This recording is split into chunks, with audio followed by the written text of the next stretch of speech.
Hello everyone, Python coding online class में आपका स्वागत है। अभी तक आप लोग देख चुके हैं काफ़ी सारे प्रोग्राम। आज हम डिस्कस करने वाले हैं उस तरह के प्रोग्राम जिसमें हमें कोई कंडीशन के बेस पे आउटपुट देना होता है।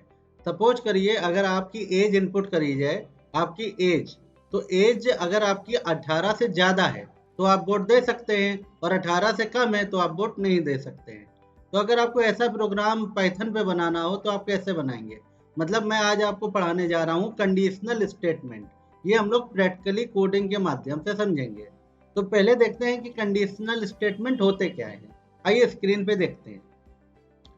सपोज करिए मुझसे बोला गया कि inter your age. Okay, inter your age, ये मुझसे कहा गया।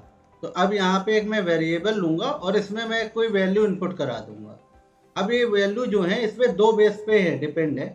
या तो ये 18 से बड़ी होगी, या तो ये 18 से छोटी होगी, या तो ये 18 ही होगी। ओके, तो अगर कोई वैल्यू 18 से बड़ी है या 18 है तो वो पर्सन वोट देने के एलिजिबल है, और जिसकी एज 18 से नीचे है वो वोट देने के एलिजिबल नहीं।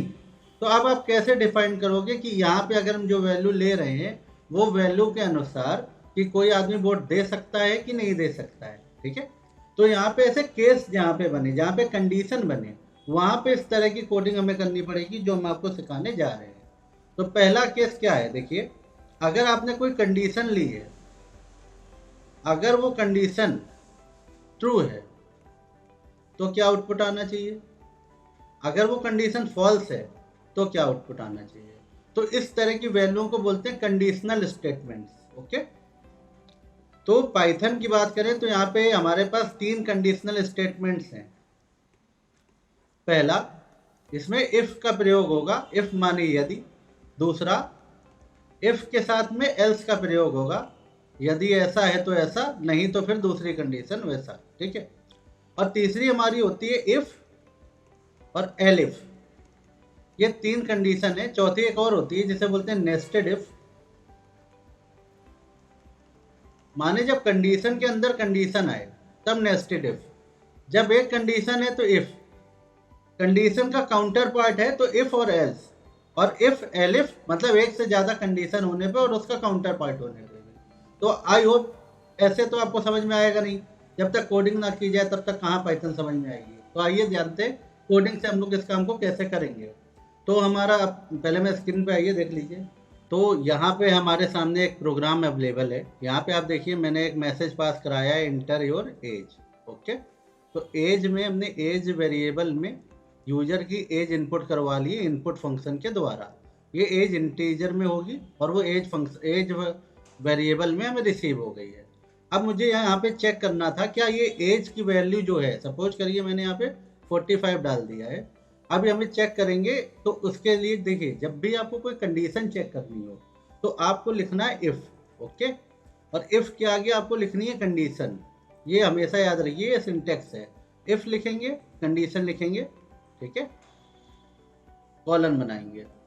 अब आपको जो अगली लाइन टाइप करनी है बेटा, वो इसके नीचे मत टाइप करिएगा बिल्कुल। ओके, यहाँ पे एक बार टैब बटन प्रेस कर दीजिएगा, टैब। तो इसको बोलते हैं इंडेंट देना। तो आप एक बार टैब देंगे तो यहाँ पे आपका कर्जर आ जाएगा और फिर यहाँ से आप अपने स्टेटमेंट लिखेंगे जो भी आपको अगला लिखना है। अब जब इसका आप काउंटर पार्ट लिखेंगे एल्स, तो वो एल्स इसके नीचे आएगा। बाकी सारी चीज़ें जो हैं वो टैब दे के ही आप यहाँ पर लिखेंगे। बात समझ में आ गई? जैसे यहाँ पे मैंने देखिए करा हुआ है कि इफ के नीचे एल्स है और उसके बाद टैब दे के लिखा हुआ है चीज़ों को।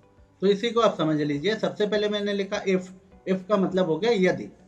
एज, जो एज की वैल्यू है वो अभी मेरे पास क्या है, 45। तो यहाँ पे मान लीजिए 45 लिखा है एज की जगह। तो अगर 45, अब मैं चेक कर रहा हूँ ग्रेटर और इक्वल टू, इस साइन का वैल्यू समझ लीजिए। साइन का क्या मतलब है, ये जो हम लोग यहाँ पे साइन लिख देते हैं ग्रेटर एंड इक्वल, ठीक है, इसका मतलब समझिए। अगर ये वाली वैल्यू इस वाली वैल्यू से बड़ी है तो ये कंडीशन ट्रू मानी जाएगी। माने लेफ्ट हैंड साइड अगर राइट हैंड साइड से बड़ा है तो इसको कंडीशन को ट्रू माना जाएगा। अगर मान लीजिए मैं यहाँ पे 18 लिखता, 45 की जगह 18, तब ये ग्रेटर तो नहीं होता लेकिन इक्वल होता। ठीक है, तो इस कंडीशन में भी ये वाला स्टेटमेंट ट्रू माना जाएगा, क्योंकि 18 से बड़ी तो नहीं है लेकिन इक्वल जरूर है। तो ऐसे 2 बार कंडीशन ना लिखनी पड़े, इसके लिए ऑपरेटर लगाया जाता है। इसको बोलते हैं ग्रेटर देन इक्वल टू। एक किसी का भाई है, less than equal to. Okay, इनको आप यूज कर लेंगे। कुछ ऑपरेटर और हैं, वो मैं अभी आपको यहीं पे समझा दे रहा हूँ, उनको समझ लीजिए। पहला है इक्वल। इसका मतलब क्या है, जैसे आपने ए लिखा और 10 लिया, ओके, तो आपने डिफाइन कर दिया कि ए की वैल्यू 10 है, माने एक वेरिएबल है जिसकी वैल्यू 10 हो गई। ये बात आपको समझ में आ गई होगी। सपोज करिए यहाँ पे लिखा है ए इक्वल टू 10, तो अब यहाँ पे केस चेंज है, क्योंकि यहाँ पे डबल इक्वल है। अब आप ये चेक कर रहे हो कि जो ए की वैल्यू थी 10, वो 10 के बराबर है कि नहीं है। तो अभी हमारे पास सही आ रहा है तो ट्रू है। लेकिन सपोज करिए अगर मैंने यहाँ पे कर दिया 100, ए की वैल्यू 100 है, तब इस लाइन का क्या मतलब हो जाएगा, A equal to 100, A equal to 10, माने क्या ए की वैल्यू 10 के बराबर है, तो ए की वैल्यू तो 100 है, तो 10 के बराबर नहीं है, तो अब इसका आंसर आएगा फॉल्स। ओके, ऐसे ही जब मुझे लिखना है ए इक्वल टू ए प्लस 10, माने ए की वैल्यू में 10 को ऐड करो, तो ए इक्वल टू ए प्लस 10 ना लिख के मैं इसको शॉर्ट में लिख दूंगा इस तरह से। ओके, इस बात को आप समझ लीजिए। अगर आपको कहीं पे ऐसा लिखा मिला है तो इसका मतलब है ए बराबर ए प्लस 10।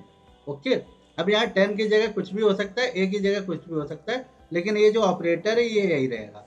अब इसकी जगह हो सकता है x माइनस इक्वल टू 20, तो अब इसका मतलब हो गया x बराबर x माइनस 20। ओके, यही आपको कभी ऐसे लिखे मिले a माइनस इक्वल टू 20, तो अब इस लाइन का मतलब हो जाएगा a बराबर a माइनस 20।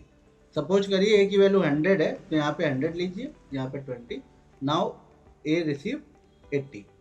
ओके, शायद ये आपको समझ में आ गए होंगे। तो ऑपरेटर तो हम लोग आगे पढ़ेंगे ही, लेकिन अभी इसके यहाँ पर आया था तो मैंने उसको एक्सप्लेन किया। आगे देखें, अब मैं यहाँ पे क्या चेक कर रहा हूँ, क्या एज की वैल्यू 18 से बड़ी है कि नहीं। तो एज की वैल्यू अभी मैंने 45 कंसीडर की थी, एज की वैल्यू मेरे पास है 45, तो यहाँ पे 45 से ये बड़ी वैल्यू है, तो ये ट्रू हो गया। तो जब भी आपकी जो कंडीशन लिखी गई है वो ट्रू है, तो आपका ये वाला पोर्शन रन करेगा, माने जो इफ के अंदर लिखा है आपने। अगर ये कंडीशन फॉल्स हो जाती, माने एज की वैल्यू अगर हम कोई ऐसी लेते जो 18 से छोटी होती, सपोज करिए एज की जगह हम 15 ले लेते, तो 15 18 से छोटा हो जाता, तो ये वाली कंडीशन फॉल्स हो जाती, तब एल्स पार्ट वर्क करता।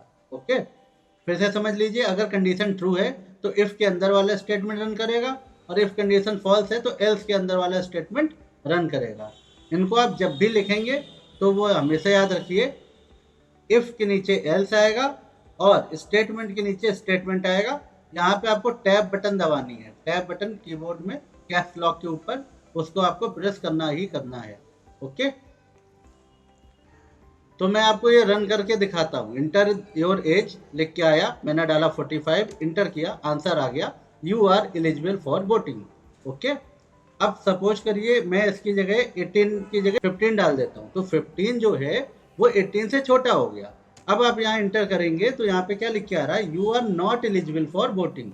क्यों, हमारा जो 15 है वो 18 से छोटा है, तो यहाँ पे काउंटर पॉइंट इसका चल गया, you are not eligible for voting. मतलब आपको ध्यान ये रखना है कि रिजल्ट एक ही आएगा, या तो आएगा ट्रू के हिसाब से या तो फॉल्स के हिसाब से। मतलब अगर हमारी एज 18 से बड़ी है तो आएगा एलिजिबल, और अगर नहीं है तो लिख के आएगा नॉट एलिजिबल। आउटपुट एक ही स्टेटमेंट आएगा, लेकिन वो कौन सा स्टेटमेंट होगा वो डिपेंड करेगा हमारी कंडीशन पे, जो कंडीशन हमने यहाँ पे लिखी है।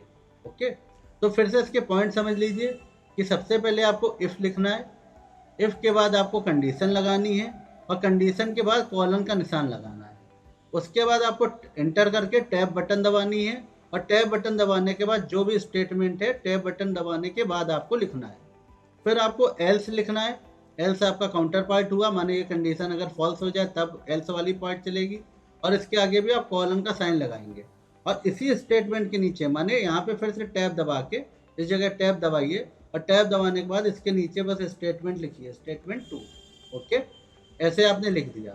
तो अब आपका कैसे ये वर्क करेगा, अगर आपकी कंडीशन ट्रू है, जो आपने कंडीशन मानी है, ये कंडीशन अगर ट्रू है आपकी, ये कंडीशन ट्रू है, तो स्टेटमेंट 1 रन होगा, और अगर ये कंडीशन फॉल्स है आपकी तो स्टेटमेंट 2 रन होगा। आई होप आपको ये समझ में आ गया होगा। अगर इसमें कोई डाउट होता है तो आप मुझे कमेंट में लिख दीजिएगा, मैं इसको सॉल्व करा दूंगा। ठीक है, बिल्कुल सिंपल सा स्टेटमेंट था, आपको समझ में आ गया होगा। ओके, तो आई होप आपको ये कंडीशनल स्टेटमेंट समझ में आया होगा। इसका सेकंड पार्ट मैं अगले वीडियो में बनाऊंगा।